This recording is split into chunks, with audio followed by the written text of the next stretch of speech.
Wankawan TV1. Bismillahirrahmanirrahim. Assalamualaikum warahmatullahi wabarakatuh. Ini menarik, saya kira ya, meskipun dilakukan paling belakangan, karena 1 tahun itu kan sudah sepekan lebih yang lalu ya, tanggal 21 pemerintahnya Pak Prabowo itu. Tapi karena yang melakukan evaluasinya para diaspora, jadi kita maklumi gitu. Dan saya yang mengusulkan kita nggak lagi mengulang evaluasi terhadap pemerintahannya Prabowo yang 1 tahun. Saya kira kita lebih fokus apa yang harus dilakukan saja, itu jauh lebih maju ke depan ya, karena kalau evaluasi 1 tahun itu sudah banyak sekali yang melakukan itu. Saya usulkan itu. Sebenarnya saya ingin memulainya dari Profesor Husnul Ma'iyyah, dari sisi karena politik, kedua dari sisi perempuan, keterwakilan perempuan satu-satunya. Tapi tadi Mas Antoni Budiawan minta izin karena mau ada acara lain yang harus dilakukan, karena kita juga tidak mungkin, karena randonnya juga udah meleset kan ya, jadi bukan salahnya Mas Antoni ya. Kalau bikin janji, nah kita menghormati supaya Mas Antoni tetap bisa bicara dengan kita, dan kemudian juga janjinya di tempat lain itu terpenuhi, kita beri kesempatan dulu kepada Mas Antoni Budiawan. Silakan Mas Antoni. Kita batasi ya, karena banyaknya mungkin sekitar 10-an menit maksimal semua ya. Terima kasih Mas Hersu. Selamat siang Pak Faruk Rozi. Ya? Berdiri aja nggak apa-apa. Iya. Jadi ya, kalau di sini evaluasi 1 tahun pemerintahan Prabowo, tapi kita lihat bahwa sudah banyak juga tadi yang seperti Mas Hersu katakan. Tapi dalam bidang ekonomi saya cuma mau memberi beberapa catatan. Yang pertama adalah pertumbuhan ekonomi kita kuartal 1 4,87%, kuartal kedua 5,12%. Apakah ini ada artinya? Ya, kalau kita lihat, saya mengamati bahwa ada fabrikasi data pertumbuhan ekonomi. Jadi kita punya angka ekonomi ini sulit bisa dipercaya. Sebetulnya itu sudah saya pertanyakan dari tahun 2015, 2017 dan sebagainya.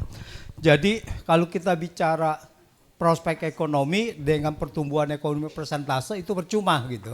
Dari itu juga 5% terus dari 2015, tapi kita berasa juga kok kehidupan makin susah gitu.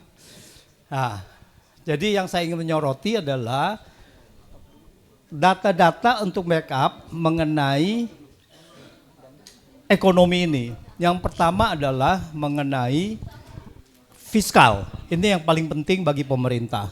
Fiskal itu yaitu APBN. Penerimaan negara saat ini per kuartal ketiga, per semester 1 itu cuma 8,5% penerimaan pajak terhadap PDB. Sedangkan dari penerimaan pajak itu yang sudah drop dari 10%, sudah dari 10% dari tahun 2024 menjadi 8,5%, dan dari situ kita harus bayar bunga 26%. Jadi kita ini sudah masuk dalam krisis fiskal. Saya mengkategorikan sudah masuk ke dalam krisis fiskal. Dan ini sudah terbukti, kalau dulu krisis fiskal bahwa Sri Mulyani itu menaikkan melalui pajak, lalu kemudian mengurangi subsidi dengan menaikkan harga BBM dan sebagainya pada tahun 2022 itu. Sekarang kalau kita lihat, mungkin pemerintahan Prabowo mungkin tidak berani menaikkan pajak, apalagi Purbaya sudah mengatakan kami tidak akan menaikkan pajak. Nah, tapi apa dampaknya? Dampaknya transfer ke daerah dipotong. Ini sudah terjadi, transfer ke daerah drop sekali gitu. Ini menjadi masalah. Kenapa transfer ke daerah dipotong? Ini memicu ketidakpuasan kepada daerah. Nah, karena begini, ini masalah prestasi dari pemerintah pusat. Kenapa bahwa penerimaan pajak itu turun lalu harus dikorbankan daerah? Karena penurunannya ini kepada daerah ini tidak proporsional. Daerah lebih banyak. Nah, kalau daerah lebih banyak artinya pusat tidak mau turun penerimaan pajaknya, penerimaannya untuk belanjanya, tetapi daerah. Nah, sudah ada beberapa gubernur menghadap Menteri Keuangan, lalu dibilang ini bagaimana gitu. Nah, ini kalau sampai turun terus, ini akan menjadi konflik bisa memicu konflik di daerah karena harus menaikkan pajak, dan kita sudah tahu di Pati pada awal itu Februari awal tahun naik PBB ya, memicu. Nah, sekarang apalagi yang mesti dinaikkan? Nah, ini. Kalau kita berada di krisis fiskal, kita akan terjadi penurunan ekonomi lebih dalam, tetapi karena ada fabrikasi ekonomi, data ekonomi bisa saja dipertahankan menjadi 5%. Fiskal kita sangat sulit dan moneter juga begitu. Nah, kita punya moneter, kurs rupiah sudah mencapai terhadap dolar 16.000, sempat mencapai 16.800 dari kita punya budget 16.000. 16.800 itu pun harus melalui intervensi terus. Nah, bagaimana intervensinya? Intervensinya melalui utang luar negeri. Melalui utang luar negeri. Jadi utang luar negeri ini sudah digunakan untuk intervensi rupiah. Misalnya, utang luar negeri ini nggak hanya pemerintah saja. Bank Indonesia sudah menjadi mesin utang luar negeri lagi. Bank Indonesia dari utangnya 2,7 miliar dolar, 2,8 miliar dolar pada tahun 2019, sekarang ini sudah mencapai pada akhir 2024 28 miliar US dollar. Bayangkan naiknya hampir 10 kali lipat. Utang luar negeri Bank Indonesia. Untuk apa Bank Indonesia utang dalam dolar? Bank Indonesia tidak berbisnis. Jadi utang ini adalah untuk membela rupiah. Jadi rupiah kita ini sudah sangat tergantung dari intervensi karena kita punya transaksi berjalan dan sebagainya, itu defisit. Nah, di tengah kesulitan kita punya fiskal dan kita punya moneter, ini banyak sekali pengeluaran-pengeluaran pemerintah harus ditanggung yang dari 10 tahun terakhir ini yang utangnya sangat besar sekali, ugal-ugalan, salah satunya WUS. Nah, jadi sekarang WUS ini sudah mencuat kepada permukaan, sudah menjadi masalah nasional. Siapa yang mau menanggung? Bunganya saja sudah tidak terbayar. Siapa yang mau menanggung ini? Nah, sampai Presiden mengatakan, coba Menteri Keuangan, Menko Perekonomian, dan Danantara, coba tolong cari solusi. Ini belum sampai kita ke cicilan. Jadi ini sudah sangat serius. Nah, khususnya WUS ini, kita tidak boleh menangani ini melalui uang negara.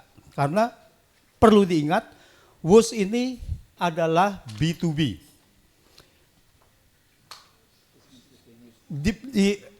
Dibuat dari awal bahwa WUS ini tidak mendapat jaminan pemerintah. Tidak mendapat jaminan dari APBN. Karena Jepang minta jaminan dari awal, maka Jepang dikalahkan. Karena minta jaminan.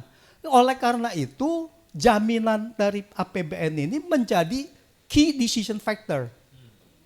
Menjadi satu yang tidak boleh dilanggar lagi. Karena kalau itu menjadi jaminan pemerintah, harusnya Jepang menang.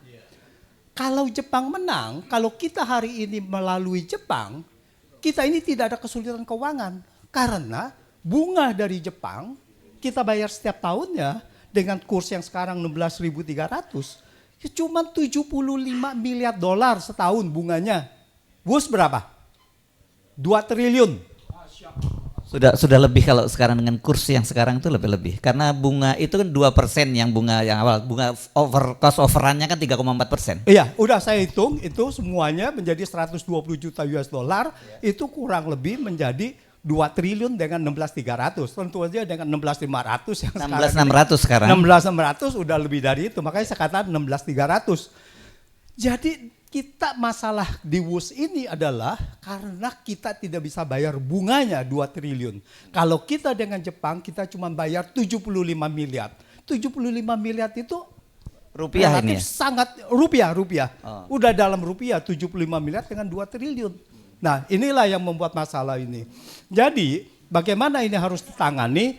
Jadi ini tidak boleh lagi kita menang. Itu belum termasuk dugaan markup ya. Karena saya melihat ini ada dugaan markup. Jadi ini suatu decision kriteria yang harus ditaati, tidak boleh pakai uang negara. Lalu ditanya bagaimana solusinya? Ya solusinya B2B. Kalau tidak bisa bayar di B2B, Anda negosiasi. Lalu ada yang mengatakan, oh kami sudah negosiasi dengan pihak China. Itu apa? Dari 40 tahun ke 60 tahun. Ini kan yang negosiasi ini kan menunjukkan satu kebodohan yang luar biasa. Karena apa? Karena kita belum bayar cicilan. Apa yang mau dibundurin gitu kan? Nah jadi itu. Jadi kita belum bayar cicilan, negosiasi, restrukturisasi, memperpanjang cicilan itu tidak ada gunanya. Yang harus dinegosiasi adalah turunkan suku bunga. Turunkan suku bunga. Perlu dicatat, semakin kita memperpanjang negosiasi, 40 tahun menjadi 60 tahun, semakin besar kerugian negara. Karena bunganya semakin panjang. Nah, Dan pertanyaannya apakah 60 tahun yang akan datang teknologinya masih bisa dipakai itu?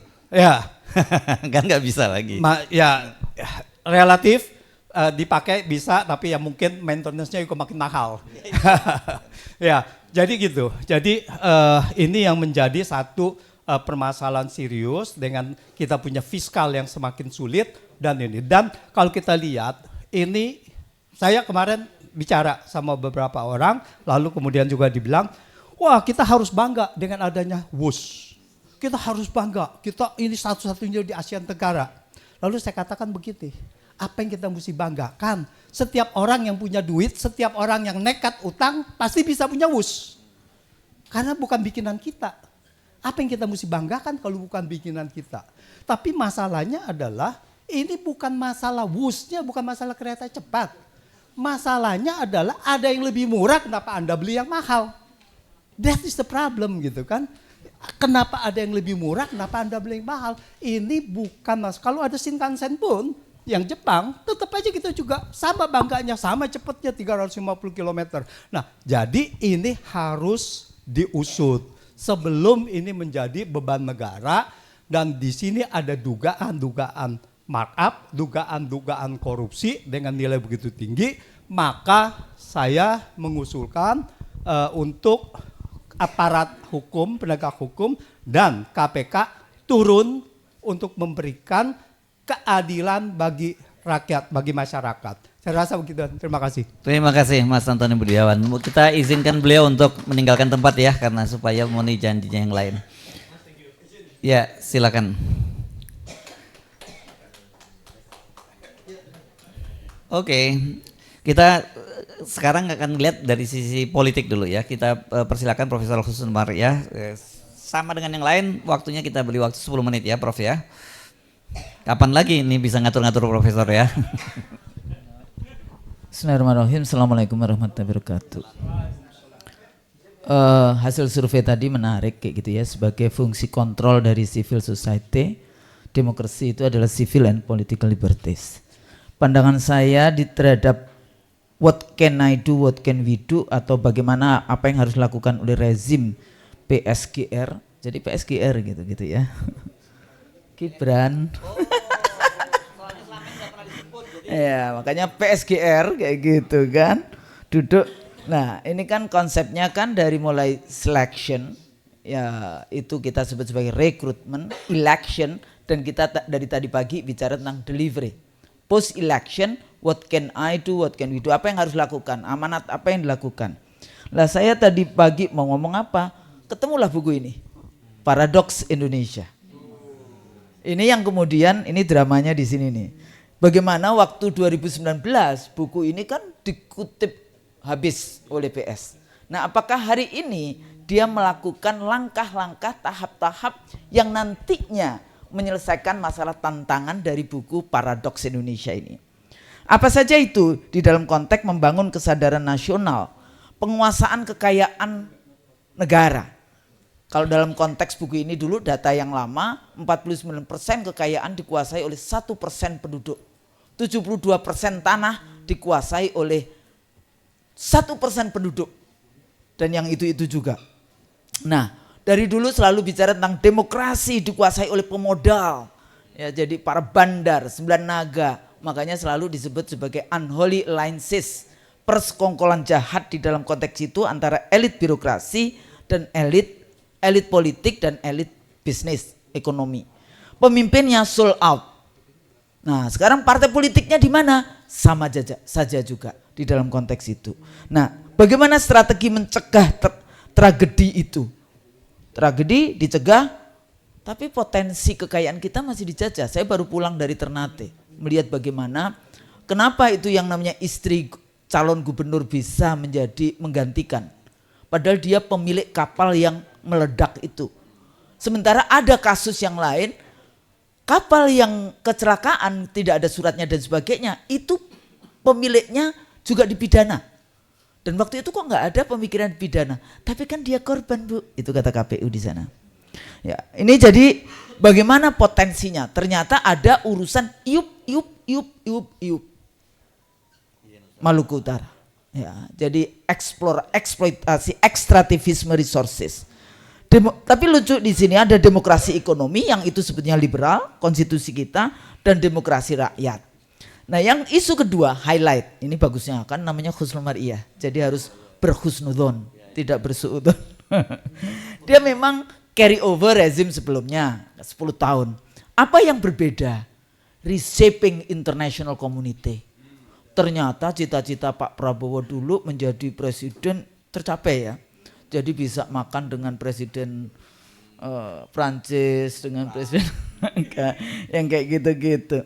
Tapi eksekutif, presiden itu eksekutif, mestinya to execute. Jadi kalau selalu mengatakan kalau kita bicara tentang oposisi, tentang kita mengkritisi, itu selalu omon. Lah sekarang ini yang disenangi omon. Jadi pidato di sana, pidato di sini, kan lucu ya. Padahal yang harusnya omon itu parlemen. Parle itu to parle, itu to govern, parle itu ngomong-ngomong. Jadi pemerintahan ngomong-ngomong, itu DPR. DPR-nya nggak ngomong, tapi presidennya ngomong terus, ya gitu.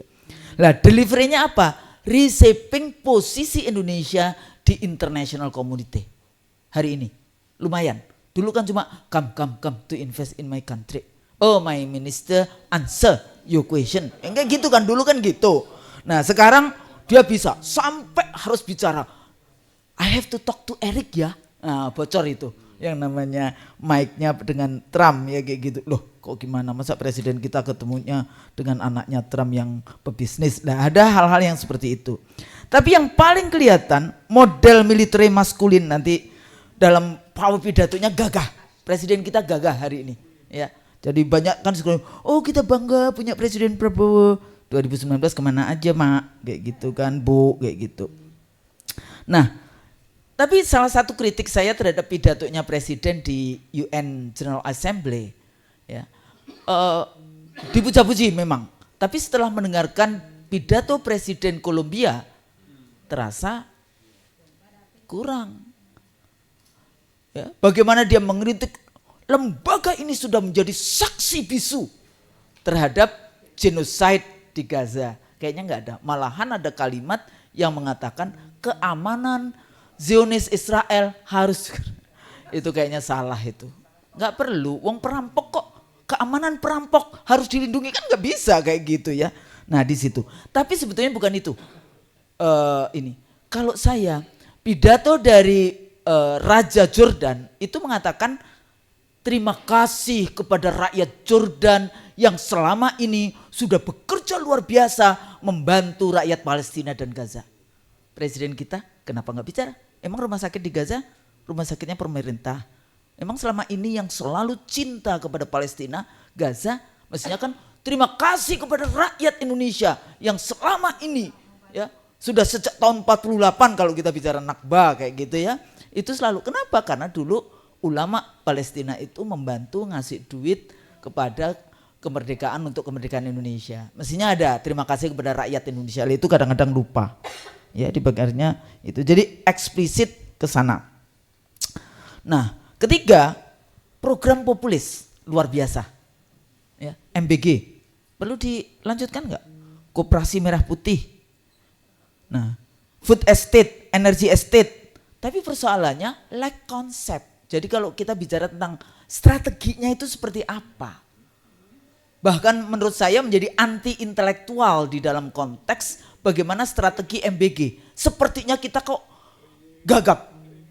Sehingga kalau ditanya, oh iya kan cuma 1.000 yang sakit, 1.000 yang kena keracunan. Gak peduli. Karena kesalahan konsep. Artinya apa? Program-program populis itu cara pandangnya sebatas proyek. Siapa mendapatkan apa? Karena kayak gitulah politisi itu senang banget mengutip teorinya Laswell, who get what, when and how. Siapa mendapatkan apa dan bagaimana, berapa dan bagaimana. Tapi masih tetap ada land grabbing, sea grabbing, semuanya masih di dalam proses itu.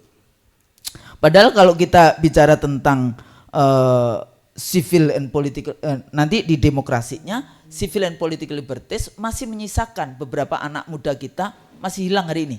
Muhammadiyah sedang mengurus, membantu mencari, karena ada yang 1 bulan masih hilang dan sebagainya. Nanti nama-namanya bisa, saya pikir itu sudah menjadi rahasia umum. Tapi posisinya di LHKP Pak Busro itu sedang bekerja untuk itu. Terakhir, yang saya lihat dari semua analisis dari PSGR ini, itu gender blind. Gender blind itu enggak bicara tentang perempuannya, karena yang bicara lanang kabeh. Jadi isu stunting, KDRT, violence against women, anak-anak SMP minta dikawinkan karena penggunaan internet, kematian ibu melahirkan, kematian anak melahirkan, ya. Dan terutama kalau kita bicara tentang internet crime untuk anak-anak. Di Australia itu yang namanya sosial media sampai umur 16 tahun dilarang menggunakan sosial media. Sudah ada undang-undangnya sekarang di sana. Australia, ya, penggunaan. Dan sekarang internet crime ini bagi anak-anak ini luar biasa di dalam konteks itu. Larinya ke pinjol, judol, pornografi. Nah itu. Yang satu lagi, sejauh mana penyelesaian masalah penyintas.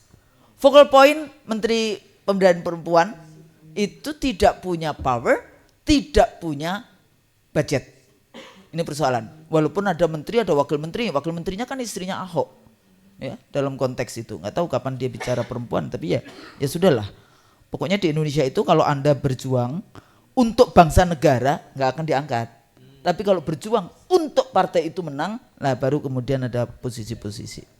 Nah, jadi persoalan dengan itu paralegal, ya, yang khusus bicara tentang gender. Ini kurang gitu ya di dalam konteks itu kalau kita bahas tentang bagaimana tentang paralegal, pendampingan korban, pemulihan, rehabilitasi dan pemberdayaan sosial dan ekonomi perempuan gitu ya, terutama korban kekerasan seksual, KDRT dan seterusnya. Nah ini sepertinya agak hilang di dalam percaturan yang semuanya hingar-bingar yang lain. Ya masih 1 tahun tidak apa-apa, tapi ingat kembali bahwa ini perjuangan kita separuh dari bangsa ini adalah perempuan. Ekonomi perempuan, saya dulu pernah jadi ketua safety net project perempuan di awal reformasi zamannya Gus Dur. Seperti itu saja 80% itu proposalnya laki-laki. Perempuan yang nggak ada cara pandang yang seperti inilah. Ini jadi menjadi sangat penting ya. Apakah kemudian bagaimana ini sebetulnya gender mainstreaming yang dibangun karena ada undang-undangnya ke gender mainstreaming. Tapi beberapa waktu lalu saya ke daerah-daerah juga nggak jalan. Jadi so what? Arah regulasi yang saya lihat masih kalau tadi international diplomasi menurut saya masih di dalam kerangka legitimasi ideologi kapitalisme. Di dalam kerangka mendapatkan legitimasi dari liberalisme di dalam konteks itu. Sehingga kalau kita stand up sendiri dengan Pancasila kita di mana posisinya ya, baik itu dari poros Jakarta Beijing maupun poros Jakarta Washington. Demokrasi emang elitis. Mau pakai Schumpeter maupun yang lain. Jadi mengharapkan people sovereignty agaknya jauh karena demokrasi itu adalah sebetulnya wajah politik dari liberalisme tadi. Sejauh mana mereka tidak memenangkan kepentingan rakyat, bahkan kriminalisasi aktivis aktivis itu yang seringkali juga pakai statement dibiayai asing. Negara aja dibiayain asing, kan utang-utang asing ini dari negara biayain asing. Apa kayak gitu ya? Apalagi NGOs. Makanya sejak saya di KPU dulu, kita bicara dengan Komisi 2. Tolong kasih dana LSM, NGOs. Kenapa? Supaya mereka tidak menjadi double agent. Kalau dibayar oleh USAID, sekarang udah nggak ada USAID, OSAID, Uni Eropa dan sebagainya. Nah, satu lagi yang kelihatan, reinventing kelembagaan. Penting nggak sih? Kabinetnya gemuk. Ini nanti yang tentara bicara Batalion Teritorial Pembangunan, Satgas-Satgas, Koperasi Merah Putih. Ini sebetulnya reinventing atau untuk apa? Jangan hanya untuk kemudian melaksanakan cara pandang seperti proyek. Dulu beberapa undang-undang layak anak untuk kabupaten itu, salah satu mereka yang bikin juga kayak gitu. Bikin organisasi baru. Saya bilang ngapain? Manfaatkan dulu lagi Dharma Wanita PKK. Sudah ada kok. Kalau bicara tentang layak anak, tentu saja ibu-ibu yang berperan. Nah, yang seperti itu. Tapi ini kan banyak, kita bikin satgas ini, batalion ini, batalion itu. Lah menurut saya itu nggak penting. Manfaatkan first track dari lembaga. Terakhir jadi hentikan program populis yang tidak ada akademik ininya. Akademik, maksudnya naskah-naskah akademik yang ini. MBG, Food Estate, Energy Estate. Beberapa waktu lalu saya dari dulu sih sebenarnya dengan kawan-kawan dari ITB, energi manfaatkan sekarang yang paling murah itu adalah solar energy. Nah itu menjadi penting. Urusan korupsi dan sebagainya nanti mungkin kawan-kawan lain akan bicara. Lindungi civil and political liberties, kebebasan sipil dan politik. Kalau tadi ya di dalam buku ini disebutkan demokrasi di dalam konteks itu. Kompetisi tanpa kekerasan, partisipasi penuh, dan civil and political liberties. Saya pikir itu. Assalamualaikum warahmatullahi wabarakatuh. 10 menit. Waalaikumsalam. Terima kasih Bu Husnul Maria, lewat 3 menit nggak apa-apa. Iya. Sekarang kita ke mana dulu? Ke hukum dulu ya. Baru kita lihat nanti terus kemudian ada dari militer, terus ada prospek. Saya kalau manusia merdeka saya hidup saya bingung mendefinisikannya sekarang. Semua diurusin soalnya sama. Enggak, Pak Gatot enggak. Beliau ini ya. Oh, enggak politik, ini dari politik ke politik, jangan nanti dulu ya. Sekarang dari hukum. Silakan Bung Refli. Assalamualaikum warahmatullahi wabarakatuh. Waalaikumsalam warahmatullahi wabarakatuh. Jadi kalau soal hukum ini ada 2 hal ya, two side in one coin, law enforcement sama prevention. Tentu saya akan bicara law enforcement. Yang kedua apa yang harus diperbaiki? Substansi, institusi, atau aktornya, atau budaya hukumnya, legal culture-nya. Jadi kalau kita lihat misalnya dari sisi penegakan hukum, percaya nggak kita bahwa pemerintahan Prabowo ini memang fully ingin melakukan law enforcement terhadap apapun, terutama hal-hal yang sifatnya memang perlu ditegakkan seperti pemberantasan korupsi. Nah itu kan harus ada ukurannya. Karena untuk menegakkan hukum yang benar, maka tidak ada cara lain. Kita harus memperbaiki institusinya, kita harus memperbaiki orangnya, substansinya bila perlu, dan lain sebagainya. Nah kalau dari sisi substansi misalnya undang-undang perampasan aset, itu sampai sekarang kan maju mundur. Padahal kalau misalnya Prabowo punya political will, ya sudah dia perpukan saja, selesai. Kan kadang-kadang perlu dorongan seperti itu. Kalau dia misalnya merasa bahwa institusi kepolisian, kan ada isu begini, kepolisian masih dipegang oleh geng Solo ya kan, kemudian KPK masih dipegang oleh geng Solo, yang bisa dikuasai adalah Kejaksaan Agung dan BIN. Kenapa kemudian tidak dilakukan langkah-langkah yang keras untuk mengganti sosok-sosok di situ? Nah saya pura-pura tidak tahu interrelasi politiknya Bu Husnul ya, tapi saya bicara tentang hukumnya saja. Nah karena itu menurut saya itu yang harus kita lihat ya.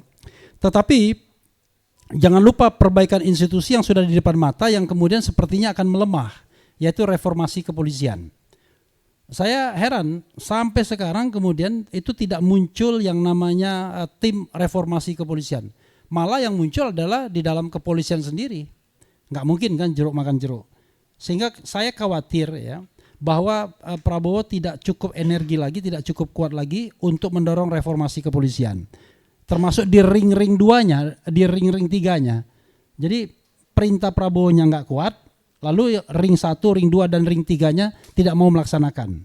Karena reformasi kepolisian itu artinya sangat mengurangi kenikmatan institusi polisi yang sudah sangat powerful di dalam era reformasi ini.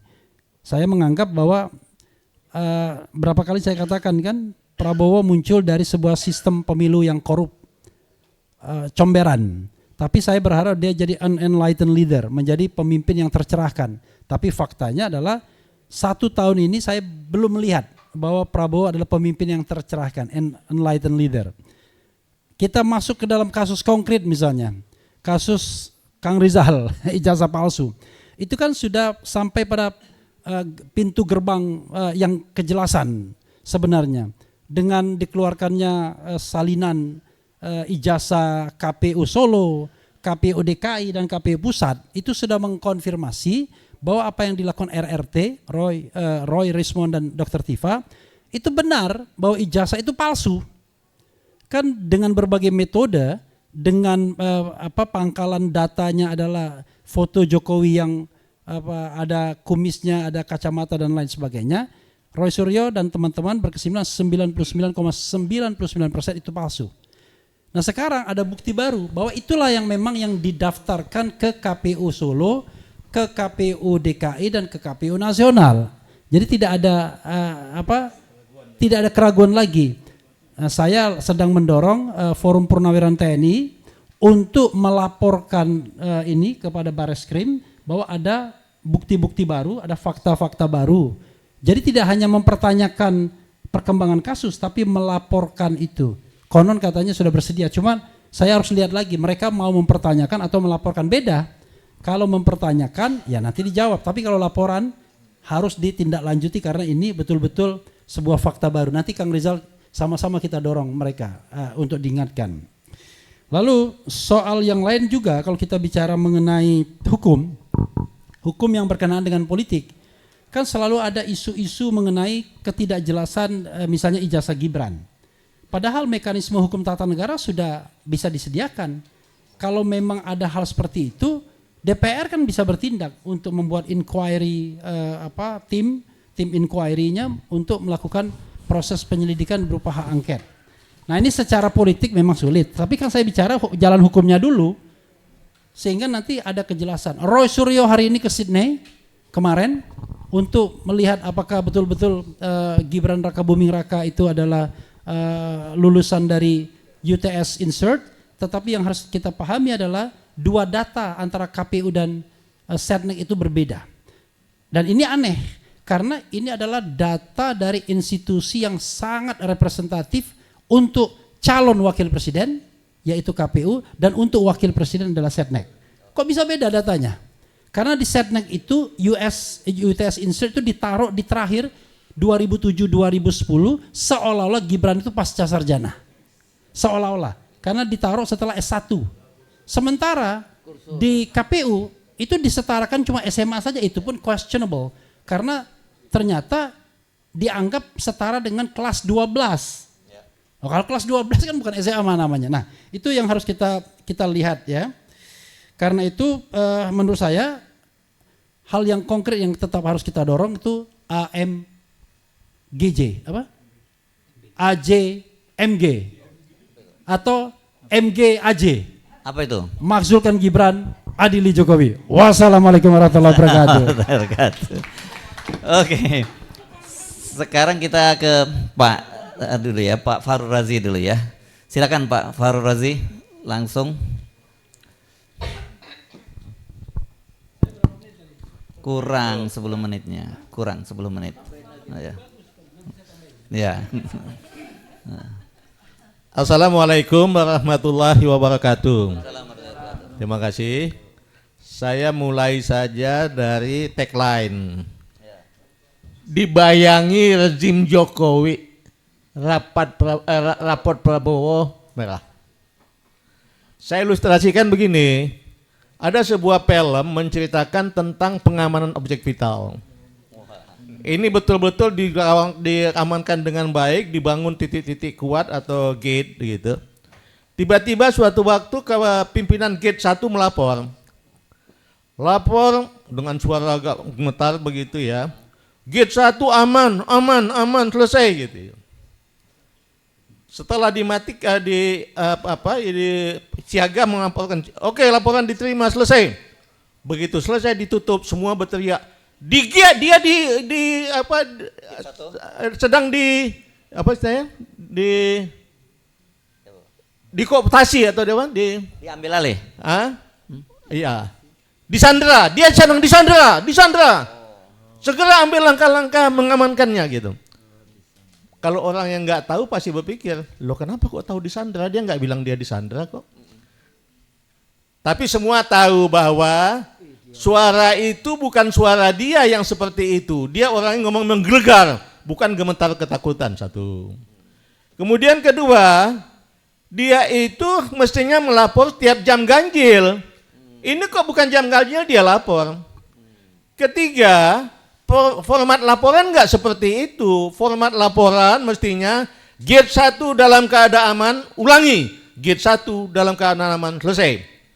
Jadi tanpa dia bilang dia disandera, semua orang sudah tahu dia disandera, segera mengambil langkah-langkah pengamanan. Karena tidak sebiasa apa yang dia tampilkan. Begitu juga kami melihat Prabowo. Mohon maaf ya. Tiba-tiba dia salaman dengan Pak Jokowi seperti orang ketakutan, hampir cium tangan, mungkin tidak sampai cium tangan. Tiba-tiba memuji Pak Jokowi berselangit dengan terima kasih Pak Jokowi, terima kasih, ngambil nyanyi-nyanyi. Bukan tipenya Prabowo itu. Kemudian setelah itu juga melakukan upaya gerakan-gerakan yang mestinya dia lakukan tidak berani dia lakukan. Bukan Prabowo itu. Prabowo tidak seperti itu. Prabowo bukan penjilat. Menghadapi pimpinan tingkat tinggi saja, pimpinan negara lain dia dengan tegar, suara dengan badan tegak, bukan dengan menunduk-nunduk. Sehingga kita katakan Prabowo disandera. Kita harus melakukan sesuatu untuk membebaskan dia dari penyanderaan itu. Itulah kemudian dilakukan oleh FPP TNI. Apa yang terjadi? Disandera oleh siapa? Kita yakini saja bahwa disandera oleh sebuah kesepakatan yang kita tidak tahu apa bunyi kesepakatannya.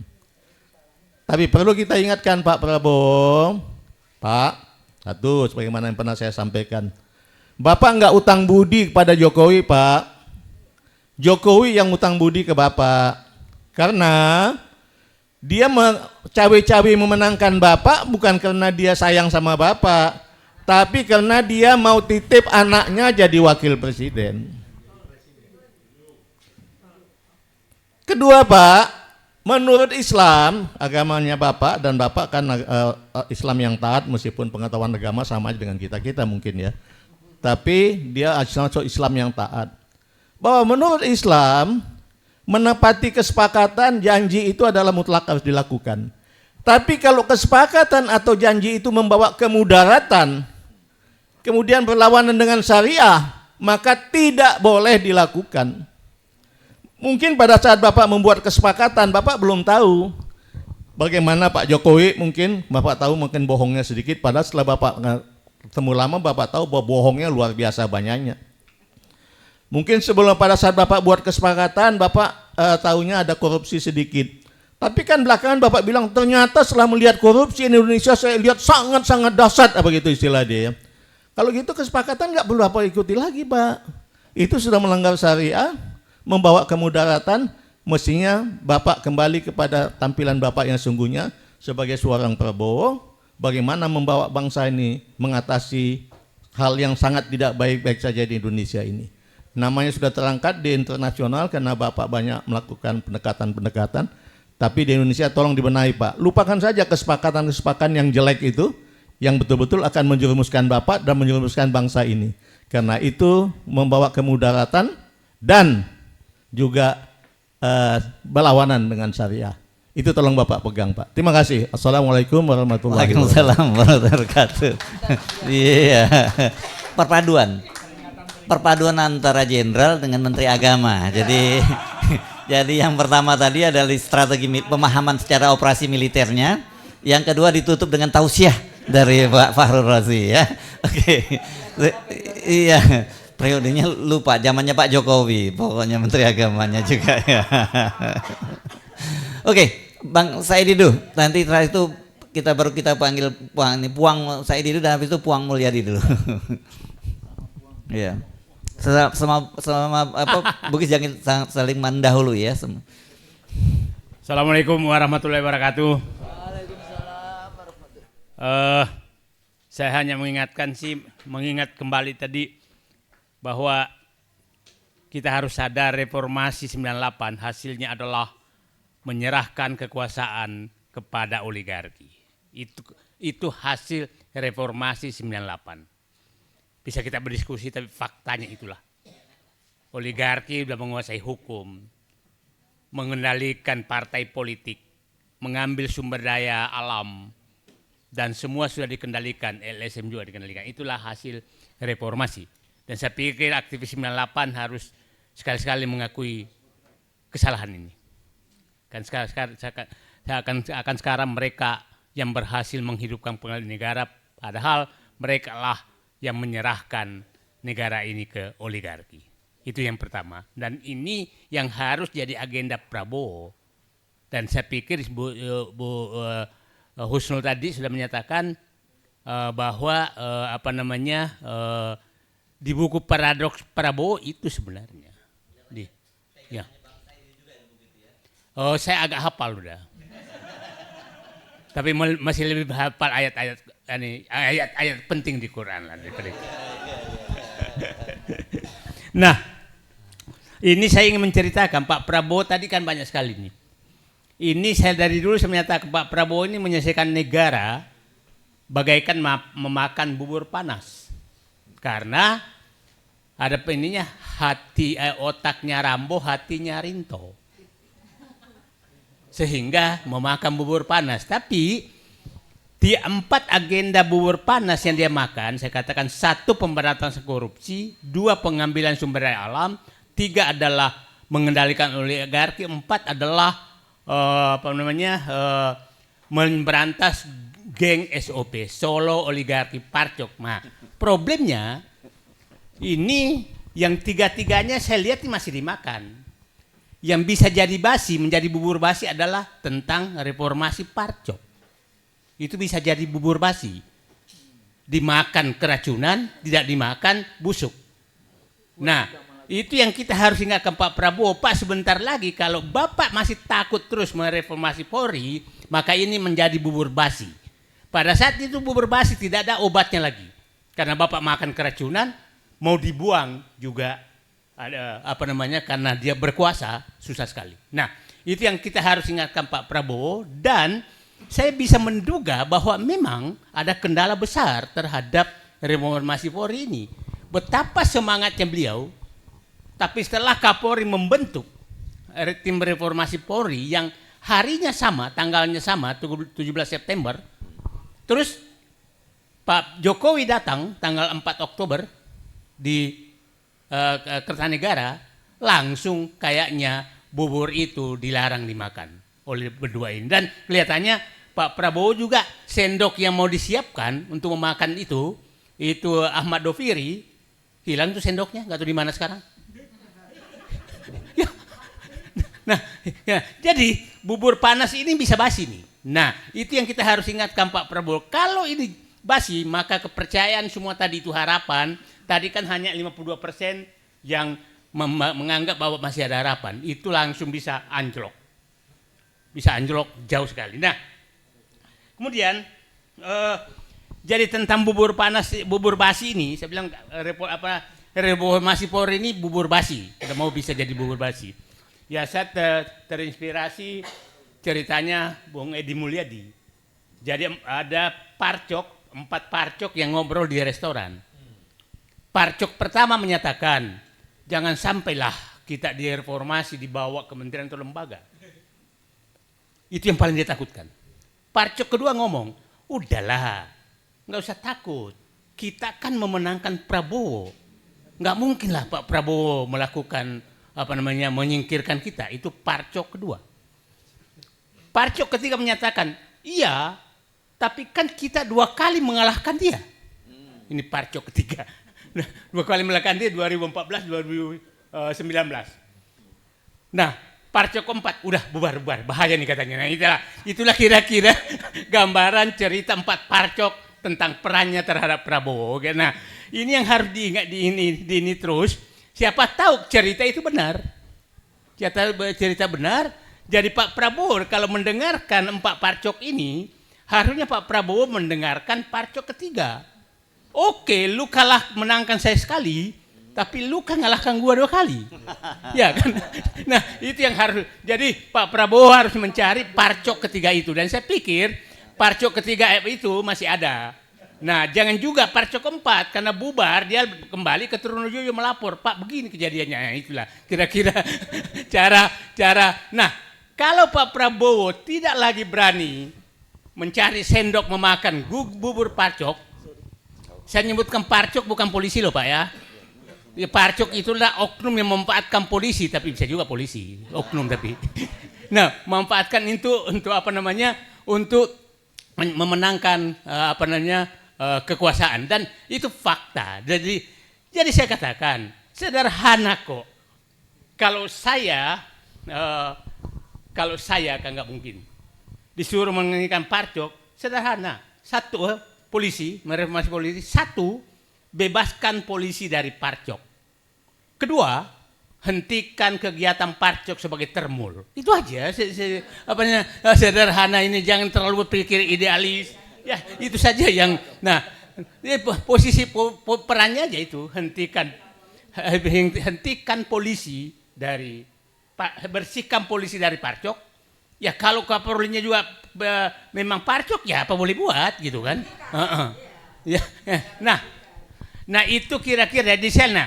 Terakhir saya menyatakan, sepertinya kalau Pak Prabowo masih melakukan 3 agenda utama, dan tadi jangan membuang sendok untuk memakan oligarki, karena begini, pemberantasan korupsi itu pasti akan menyinggung Solo, jadi akan mati sendiri, nggak usah disinggung.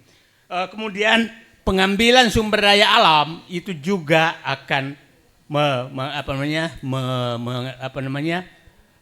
mengurangi kekuatan, karena oligarki ada di situ. Oligarki apalagi. Nah, terakhir saya cerita bagaimana sebenarnya sumber daya alam itu betul-betul dihabisi. Saya mau cerita tentang timah.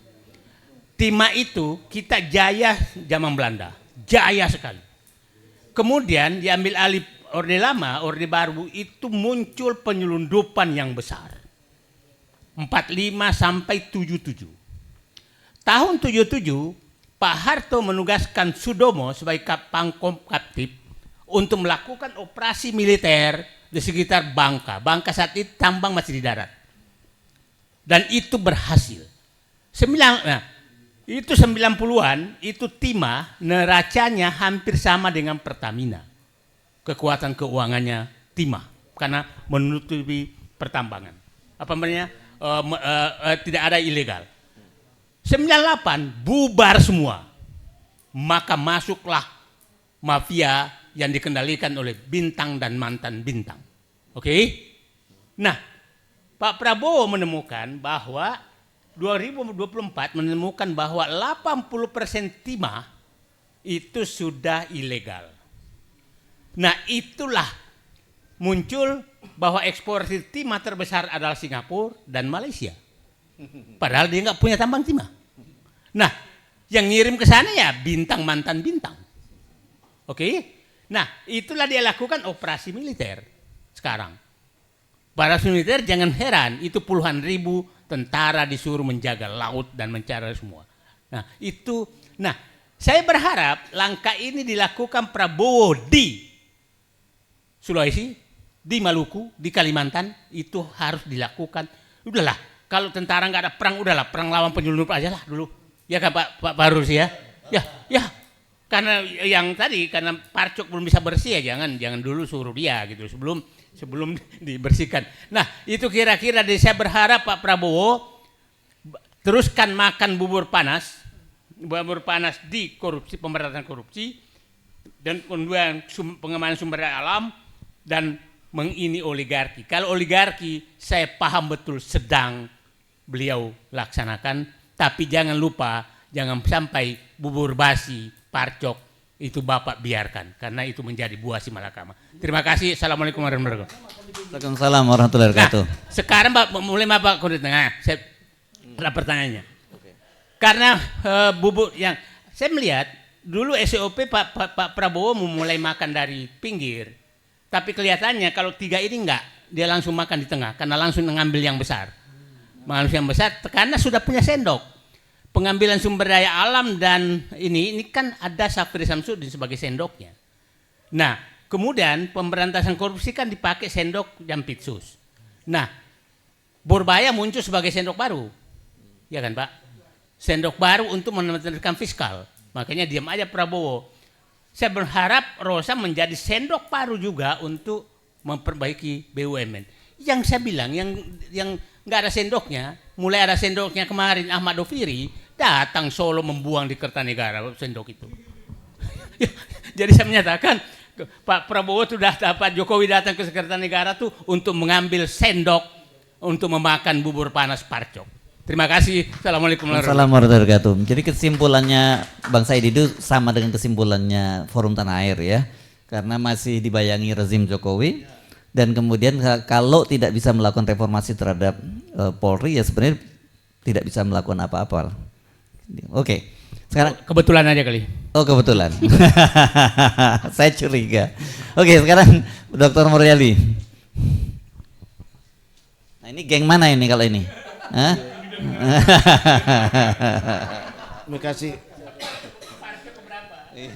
Terima kasih banyak Bang Hersu, Bapak Ibu yang saya muliakan terutama di luar negeri, yang berdomisili di luar negeri. Semoga sehat selalu. Saya bertambah semangat ya karena justru dari ya orang kita bangsa Indonesia yang berada di luar negeri yang ikut mengawasi ya kekuasaan ini, penyelenggaraan pemerintahan ini. Jadi kita tidak bisa mengatakan bahwa tidak ada pihak yang menaruh perhatian. Justru saudara-saudara kita yang banyak mengambil peran. Saya jangan sampai dalam negeri menganggap hal ini biasa-biasa saja. Di awal itu saya pernah katakan begini, Jokowi itu adalah presiden terburuk yang pernah dikirim neraka ke bumi. Ya. Mulai ini, mulai. Ada yang dengan pernyataan saya itu ada 2 video yang dibuat untuk mengklarifikasi, men-TO saya, jadikan daftar pencarian orang DPO. Itu ada 2 video yang dibuat itu. Tapi sebenarnya bukan itu yang saya tahu konsekuensinya, saya tahu resikonya. Cuma ada yang bertanya, apa neraka ini neraka kebetulan? Saya bilang tidak.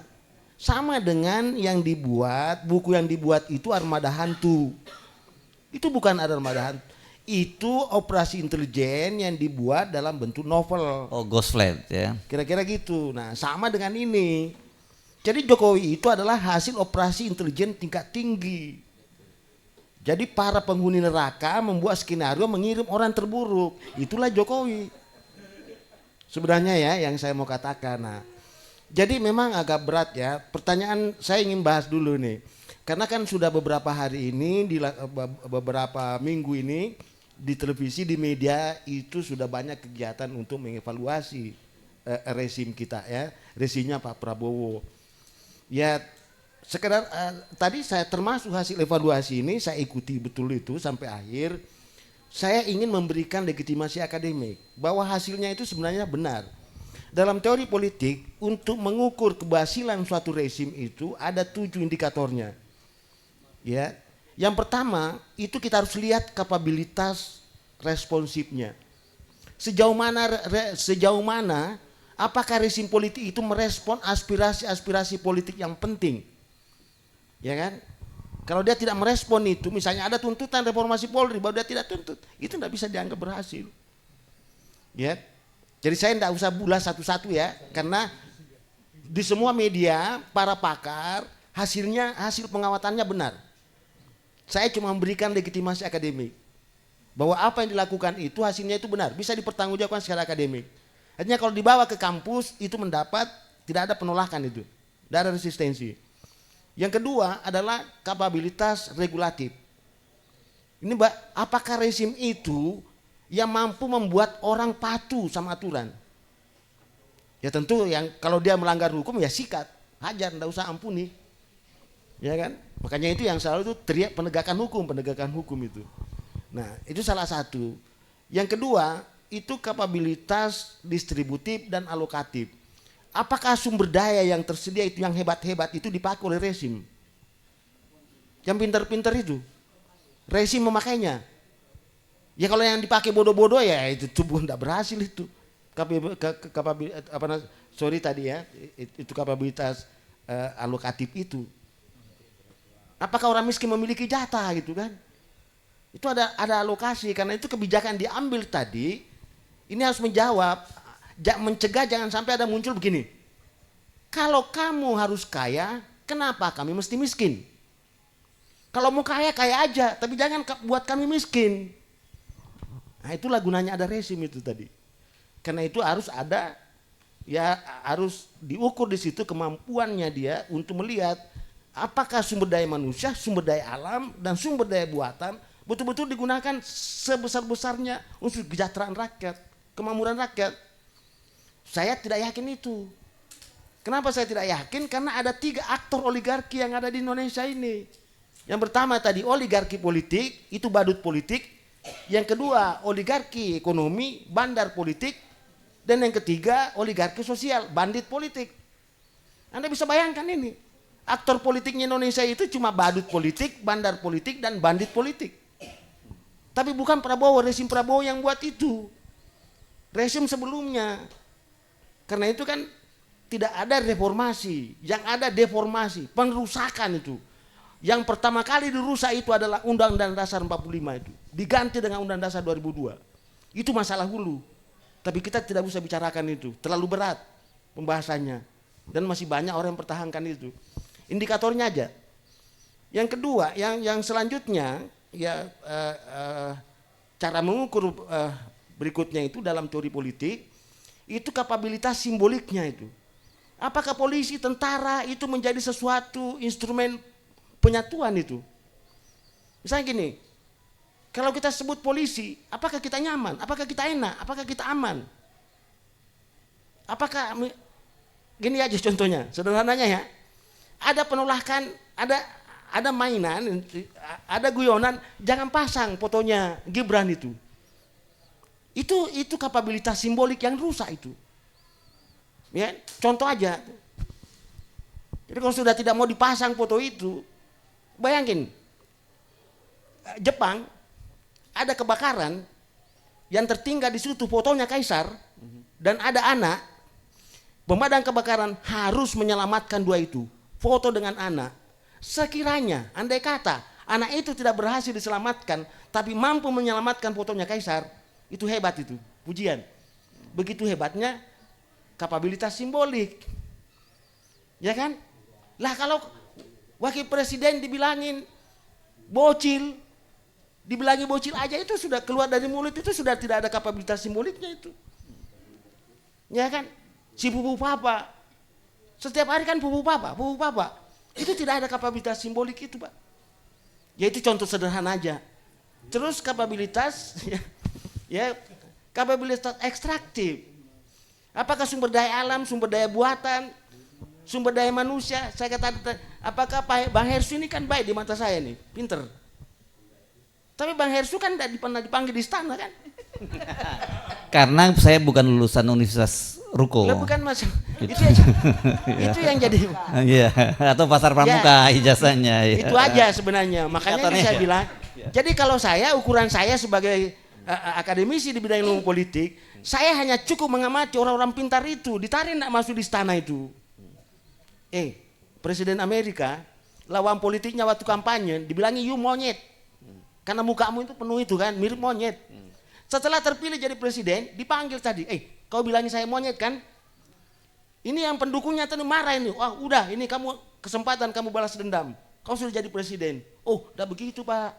Dia bilang saya monyet itu karena saya calon publik. Tidak boleh saya marah gara-gara dibilangi monyet. Terus kenapa kau panggil dia? Saya panggil dia Karena saya percaya dia bisa menjarakan rakyat Amerika. Nggak ada dendam. Karena memang kemampuannya tadi. Ini rezim ini dia sudah tahu, tapi karena dia nggak mau dikritik kan. Padahal kritik itu penting loh.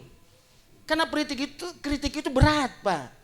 Punya kemandirian, punya kemampuan menganalisa. Tapi Pak Prabowo udah ngaku kok, katanya kalau malam-malam suka nonton podcast kritis kata Pak Prabowo gitu. Nah, itu nanti di ujung saya berikan resep. Oke. Sebab kalau dia tidak lakukan dua hal ini, Iya.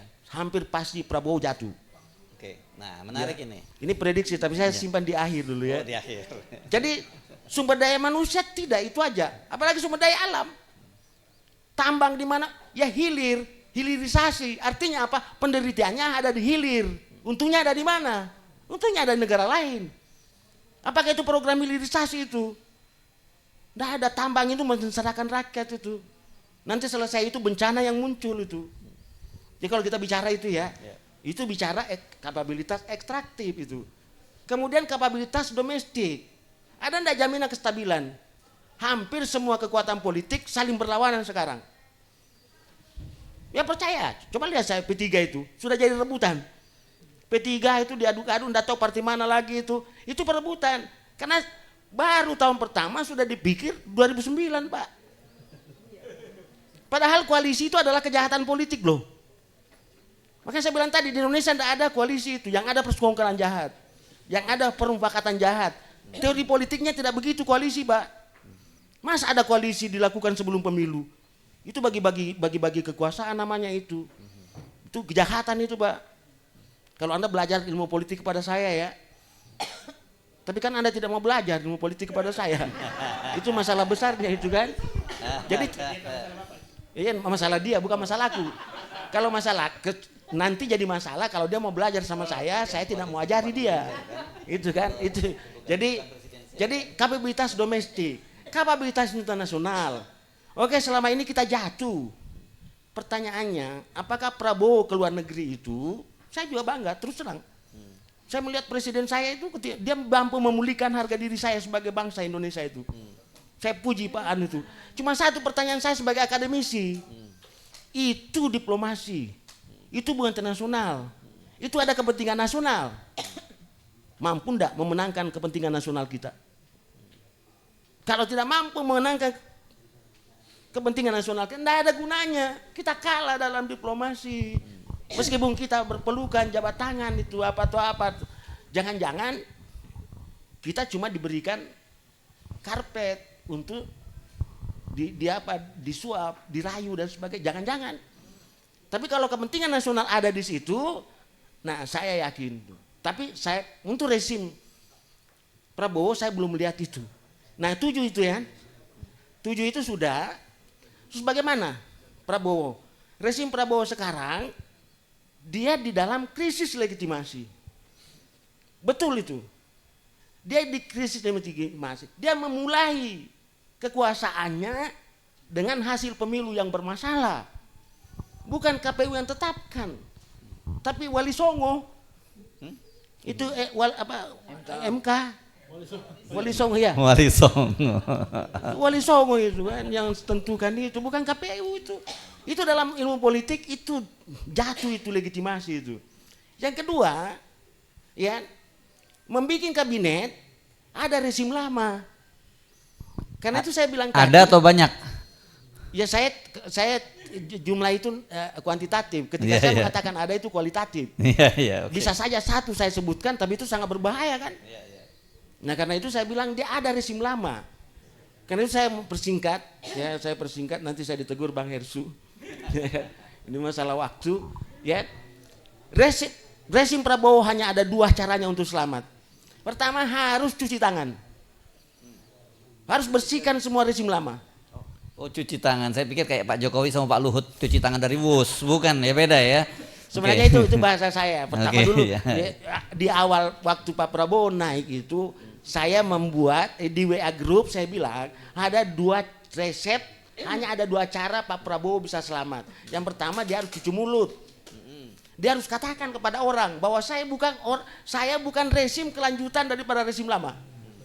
Karena itu saya tidak boleh memikul beban. Ngapain saya jadi pembebas dosa atau apa namanya? Iya, dosa mengampuni apa? Kau yang berbuat dosa baru saya yang tebus itu, penebus. Enak aja itu kan. Pokoknya tanggulangi dosamu itu kan. Seharusnya begitu itu kan. Jadi Prabowo harus cuci mulut. Saya katakan tadi cuci tangan. Sampaikan kepada orang, umumkan kepada seluruh negeri ini bahwa kami bukan rezim lama. Kami bukan bagian daripada kelanjutan rezimnya Jokowi. Kalau tidak, Anda tidak bisa itu. Terlalu berat. Kejahatan dilakukan oleh Jokowi itu sangat berat. Semakin dibuka, semakin terbuka, semakin Anda tidak mau mengakui itu. Tidak mau. Pasti terjadi itu. Karena itu saya minta lakukan cuci mulut. Yang kedua, ini di WA Group ya. Kalau sekarang saya ganti cuci kaki. Tapi dulu saya bilang cuci darah. Apa itu cuci darah? Jangan sampai terkesan bahwa Prabowo itu anti demokrasi. Karena itu salah satu kehebatannya Prabowo kemarin. Dia tidak menetapkan darurat militer, darurat sipil. Seandainya darurat sipil saja hancur dia. Kenapa? Karena gerakan pro demokrasi dan yang lain-lain mengincar itu. Ingin buktikan bahwa Prabowo itu anti demokrasi. Dia pro kekerasan. Dia melibatkan kekerasan koersi dalam menangani aspirasi itu. Itu yang mau dipancing ke arah sana. Dan alhamdulillah saya melihat Prabowo ini bersyukur saya lihat karena dia mampu mencegah itu. Karena menurut informasi di rezimnya sendiri ada yang mengusulkan itu. Saya bilang di luar, jangan itu usulan gila itu. Kecuali kalau mau gali kuburnya sendiri silakan. Itu keberhasilannya untuk Pak Prabowo itu. Dia tidak, dan dia menyampaikan kepada publik, silakan sampaikan aspirasinya itu kan. Itu luar biasa itu. Nah, disinilah posisinya kesulitannya Pak Prabowo karena dia harus cuci mulut dan cuci darah. Iya kan? Ya kan? Nah, sementara di dalam tubuh rezimnya tadi itu ada oposisi. Yaitu tadi bagian daripada rezimnya Jokowi. Yang selalu dituntut, bersihkan itu. Nah, karena itu Bang Hersu saya mau tutup gini. Ini prediksi saya ya. Tahun pertama itu masa pemakmuman. Kita mahfum, kita maklum. Sudah lewat nih ya. Ya, 1 tahun. Satu masa kedua, kalau Prabowo tidak berhasil melakukan 2 tadi yang saya resepkan, sudah muncul kemarahan. Dan ingat, yang marah itu adalah termasuk pendukungnya. Karena pendukungnya inilah yang sebenarnya yang marah terhadap yang kotor-kotor tadi itu, beban itu, seperti Bang Said Didu. 24 karat. 24 karat. Pendukung 24 karat. Sebagai besar di sini. Dia bukan penjilat. 2014 2019 ya. Nah, yang saya mau bilang gini. Ini kan salah satu penyakitnya ini, rezim itu kalau berkuasa, temannya yang loyal tidak dipanggil, Pak. Penjilat yang dipanggil. Iya. Akibatnya dia tidak bisa jamin dia kekuasaannya. Itu bahayanya itu. Padahal ada dalil yang kuat. Ketika orang-orang baik berkumpul, maka orang-orang buruk bepergian. Jadi ketika orang-orang buruk berkumpul, maka orang-orang baik bepergian. Tinggal memilih itu tadi. Nah kan penilaian saya ini kan manusia merdeka ini orang baik. Kenapa tidak dipanggil bersihkan itu? Kalau saya pemimpin rezim, saya panggil, Bang saya duduk. Ngapain kau ngomong di luar? Ya kan? Bantu saya di sini, sikat habis itu. Begitu Pak. Selesai itu. Kujadikan kau sendok. Jadi maksudnya gini, itu Rousseau mengatakan begini, saya menulis risalah ini karena saya bukan pejabat. Kalau saya pejabat, hanya ada 2 yang saya lakukan. Saya sikat habis itu, saya melakukan itu, atau saya diam. Nah ini sekarang terlalu banyak omong-omong Pak. Habis banyak ngomong-ngomong, menulis lagi. Ada menteri menulis di Kompas Pak. Saya tidak bisa bayangkan itu. Apa waktunya itu? Ngapain kamu menulis di Kompas? Udah banyak orang pinter itu kan. Iya kan? Lakukan saja apa yang kau lakukan itu. Kira-kira gitu ya. Karena itu tahun kedua itu sudah mulai. Artinya 2026. 27 itu kesempatan terakhir dikasih Prabowo. 28 tidak ada lagi kesempatan. Karena tahun 2028 itu masa di mana tidak ada lagi loyalitas kekuasaan. Mereka akan mencari perahu tempat di mana mereka untuk menjamin kelangsungan berikutnya itu. Saya pastikan itu. Dan kalau Pak Prabowo tidak bisa memenangkan 2026, 27, 28 simpati, hampir pasti kalau dia masuk 2029 dia kalah telak. Catat aja omongan saya ini. Yes, Ya. oke kita catat hari ini ya. Ya, kira-kira gitu ya. Kalau dia mau masuk itu kalah telak itu. Ya. Tapi kalau dia mampu menginvestasikan di sini tahun 2026, 27, 2 tahun itu saja, tambah lagi 28, udah selesai. Aman Syaratnya dia. cuci mulut, cuci tangan, Ya. cuci kaki. Ya cuci, Iya. cuci, Cuci darah. cuci mulut, cuci kaki itu, Bang Hirs itu kan panggil aja semua. Apa susahnya ini? Bang Repli, kalau saya ya, ngapain biarkan ini semua? Saya panggil tadi, kan contoh Presiden Amerika kan, dibilangi monyet. Justru dia jadi perhatian, oh itu yang bilangi saya monyet. Waktu kampanye itu kan, panggil dia, yang bilangi saya monyet itu apa? Oh ahli keuangan Pak, dipanggil dia sini ke Gedung Putih, dijadikan Menteri Keuangan. Kenapa itu? Lah kalau kita di sini enggak, siapa yang kata-katain saya itu? Panggil, siksa hidupnya dia, siksa masa depannya. Itu kan pejabat jahat itu Pak. Karena itu kepentingan pribadi, bukan kepentingan publik itu. Mantap. Jadi kalau Pak Prabowo, saran saya, siapa yang paling banyak keras suaranya panggil ke istana. Oke, kita catat Pak Mulyadi segera panggil ke istana. Ya. Kecuali saya ya. Iya. Kalau saya dipanggil tidak ada yang mengajar di kampus. Ya gitu. Oke. Makasih Bang. Ya. Assalamualaikum warahmatullahi wabarakatuh. Waalaikumsalam warahmatullahi wabarakatuh. Oke, saya nggak akan buka tanya jawab ya, tapi karena waktunya kita juga sudah molor terlampau jauh dari jadwal, tapi saya kira ini paket lengkap tadi ini ada berapa? Ada 6 orang pembicara ya, udah cukup paket lengkap dan jadi panduan. Kita tinggal buktikan aja nih nujum-nujumnya terwujud atau tidak nanti. Terima kasih banyak kepada Profesor Dr. Husnul Maria. Ini salah satu ini kita supaya nggak bias gender juga gitu ya.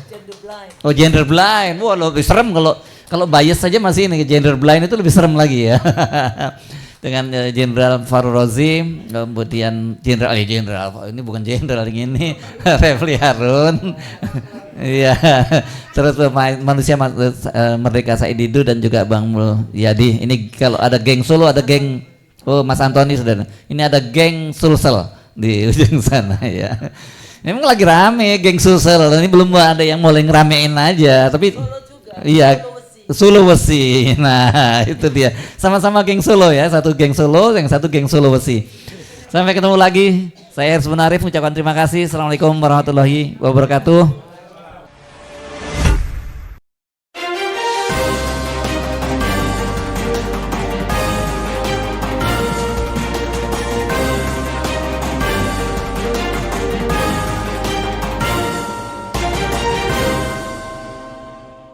One Kawan TV 1